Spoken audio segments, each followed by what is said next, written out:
So for my project, the element that I will be talking about is oxygen. Oxygen is a tasteless gas that makes up 22% of the air. Oxygen is found in the human body, the sun, the ocean, and the atmosphere. Without it, humans could not survive. The uses of the element are for humans to breathe, obviously. It's also used for cutting and wielding materials. Oxygen will soften the metal so it can be hammered apart. Oxygen was discovered by Joseph Priestley in 1774 in Wiltshire. The physical and chemical properties of oxygen are it's colorless, odorless, tasteless. It's a poor conductor of heat and electricity. It's slightly soluble and resistant to stickiness.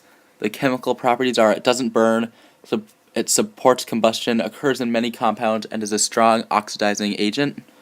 An ionic compound in chemical formula with oxygen is H2O, which forms the water molecule. It's H2O because hydrogen has a charge of 1 and oxygen has a negative 2. So you'd switch the two charges, which would make it H2O.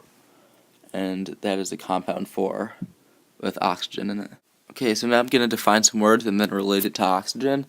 Okay, so elemental symbols. An elemental symbol is mostly the first letter or two of an element. The elemental symbol shows up in the middle of each box in the periodic table. And oxygen's elemental symbol is O. Okay, so the law of constant composition is a given compound always contains the same proportions of the elements. A compound always has the same composition no matter where it comes from. And the oxygen part of this is any water molecule is always made up of 2 hydrogen atoms and 1 oxygen atom. This is always true. So Dalton's atomic theory. Dalton had a model of 5 main ideas, which were elements are made of tiny particles called atoms. All atoms of a given element are identical. The atoms of a given element are different than those of any other element. Atoms of one element can combine with atoms of other elements to form compounds. A given compound always has the same relative numbers and types of atoms. Atoms are indivisible in chemical processes. They aren't created or destroyed in chemical reactions. The chemical reaction only changes the way they are grouped together. And this relates to oxygen because the oxygen atoms are the atoms that help create compounds such as water. Atoms are very small particles in which elements are composed of. Oxygen is made up of atoms like all other elements, and oxygen atoms are what form to make compounds.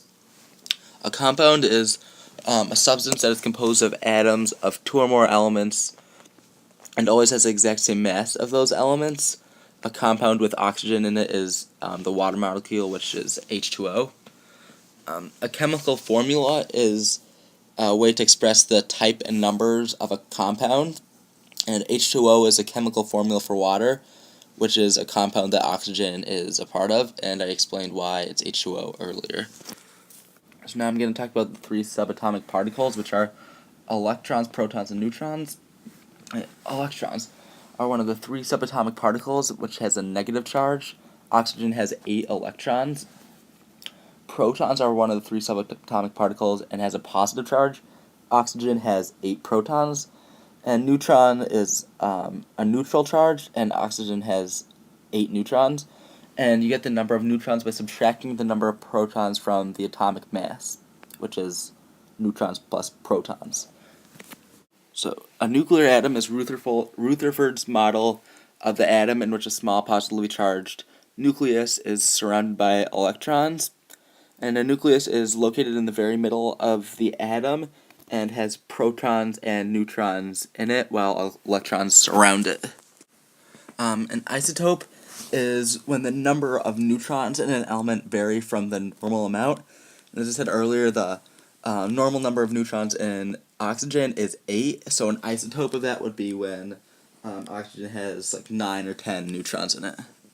The atomic number is the number of protons in an element, and it's listed on the bottom left of the periodic table. Oxygen's atomic number is 8, meaning it has 8 protons. The mass number is protons plus neutrons, and is listed on top of the periodic table.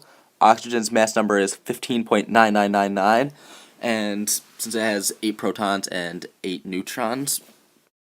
An ion is when you take away or add an electron to a neutral atom. This gives the atom a positive or negative charge based on whether an electron was gained or lost. Oxygen's ion gains 2 electrons, so its charge is -2 because electron has a negative charge. Cation is when an ion with a positive charge because it lost an electron. Oxygen's ion is not a cation; it is an anion. And an anion is an ion with a negative charge because it gained an electron. The periodic table is divided up into family groups, and there's 8 family groups, and oxygen is in the non-metal family group of the periodic table, which is located on the far right side. An ionic compound is when a non-metal and a metal combined into a compound. An ionic compound with oxygen is H2O. Oxygen is a nonmetal and hydrogen is a metal, and they combine to make H2O, which is water. Now I'm going to talk about the objectives that we had this chapter. The first one is learn about Dalton's theory of atoms. I already described that earlier. And the second one is also describe the law of constant composition. I also described that earlier.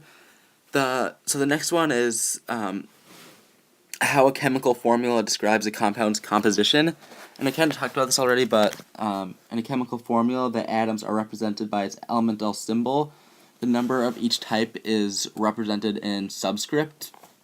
In the formula, the compound's whole makeup is shown. So now, AZX is a way of writing an element. The A is the atomic mass, the Z is the atomic number, and X is the elemental symbol. The A is on top of the Z. They'll be written smaller than the X, and the X is a big, normal-sized letter next to the A on top of the Z. And oxygen's AZX is 16, which is on top of an 8, and then O next to it, because its atomic mass is 16, its atomic number is 8, and its elemental symbol is O. Describe the internal parts of an atom. There are 3 main parts of the atom, which is protons, neutrons, and electrons, and we already talked about that. There's also the nucleus and a lot of empty space. And oxygen has 8 protons, neutrons, and electrons, as we already said. There are ways to gather information from the periodic table about elements. The letters on the periodic table are the element's chemical name. The number above the name is the atomic mass, which is the number of protons plus neutrons. And the number on the bottom left is the number of protons.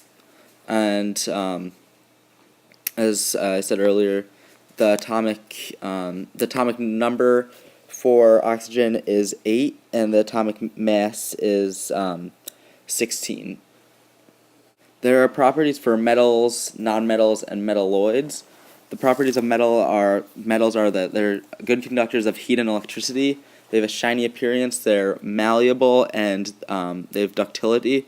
Properties of nonmetals are most are gases and normally lack characteristics of metals, sort of the opposites.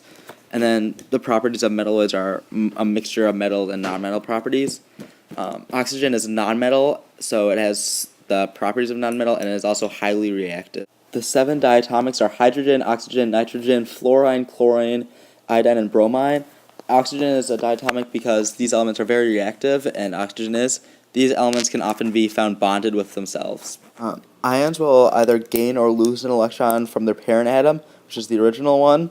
Oxygen gains 2 electrons because its charge is -2.